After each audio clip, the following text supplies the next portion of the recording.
warahmatullahi wabarakatuh dan salam sejahtera. Bersama saya Najiah binti Muhammad Syekri dan saya Nur Atira Diana binti Muhammad Hatta. Jadi, hari ini kami akan menjelaskan ataupun memberitahu apakah itu teknik membaca langkang. Jom kita saksikan.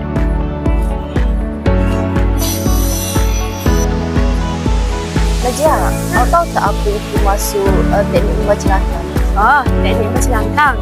Teknik membaca langkang ni adalah salah satu proses ataupun cara komunikasi dalam menjelaskan maklumat ataupun pendapat menggunakan pembacaan secara jelas, tepat dan juga kuat.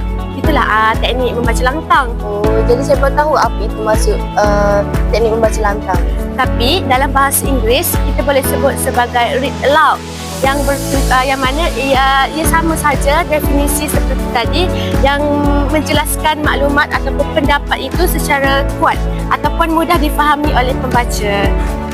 Korang tahu tak apa strategi teknik membaca langkang? Jom kita huraikan. Okey, baiklah.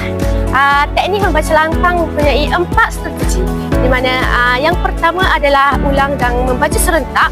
Adakah kalian semua tahu apakah teknik ulang dan membaca serentak? Teknik ulang dan membaca serentak adalah salah satu proses di mana ia melibatkan guru dan juga pelajar dalam mengulang membaca teks secara berulang kali demi menjelaskan lagi petikan teks yang dibaca. Okey, yang kedua adalah teknik membaca gema, di mana teknik membaca gema ini adalah proses yang melibatkan deria pandang, dengar dan juga sentuh. Yang ketiga adalah teknik membaca radio, di mana teknik membaca radio ini adalah melibatkan proses seseorang itu membaca sesuatu petikan dengan menggunakan kaedah ataupun dengan menggunakan teknik membaca seperti juru radio.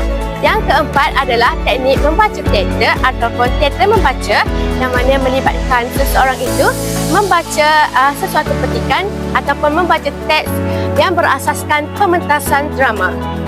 Jadi itulah 4 strategi yang melibatkan teknik membaca langkang. Tahu tak apa itu tujuan teknik membaca langkang? Tak tahulah.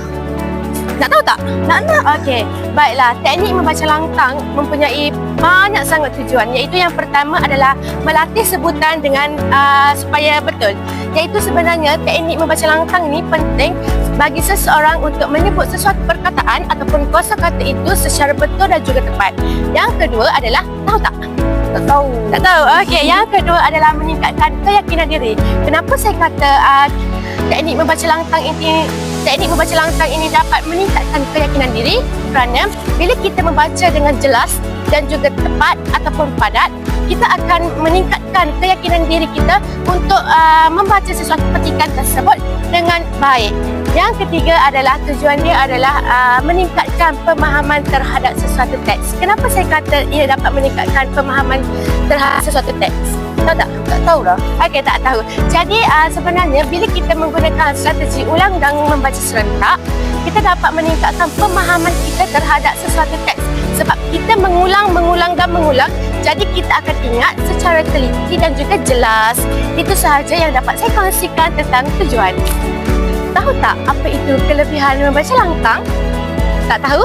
Jadi mari kita saksikan.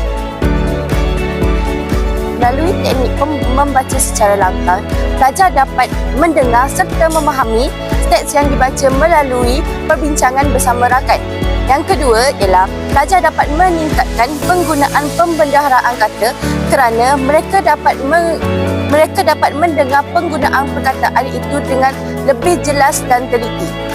Yang ketiga, pelajar juga dapat membaca dengan lebih mahir dan lebih lancar. Yang keempat ialah pelajar dapat mengetahui cara sebutan perkataan dengan betul dan dapat membaca secara lancar. Jom kita saksikan contoh bagaimana pengaplikasian teknik membaca secara langkang. Okey, jadi baiklah, saya akan menunjukkan bagaimana contoh pengaplikasian teknik membaca langkang terhadap teks, iaitu saya akan menggunakan kaedah membaca radio. Jadi, mari kita saksikan. Assalamualaikum, selamat pagi.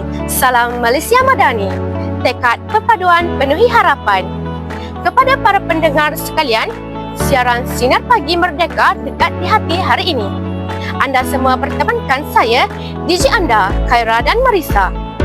Untuk panduan kita bersama, hari ini ialah hari Jumaat, 25 Ogos 2023. Apa khabar semua pendengar hari ini? Diharapkan semuanya sihat hendaknya. Jadi, apakah kesimpulan bagi teknik membaca langtang ini? Mari kita saksikan. Kesimpulannya, teknik membaca langtang ini merupakan satu teknik yang berkesan kerana ia dapat meningkatkan kefasihan murid, kelancaran serta keyakinan murid dalam membaca. Dengan ini, pengaplikasian teknik yang betul dapat memupuk semangat membaca dalam kalangan murid-murid dari aras bawah seperti dari darjah satu lagi secara berterusan dalam kalangan pelajar. Sekian, terima kasih.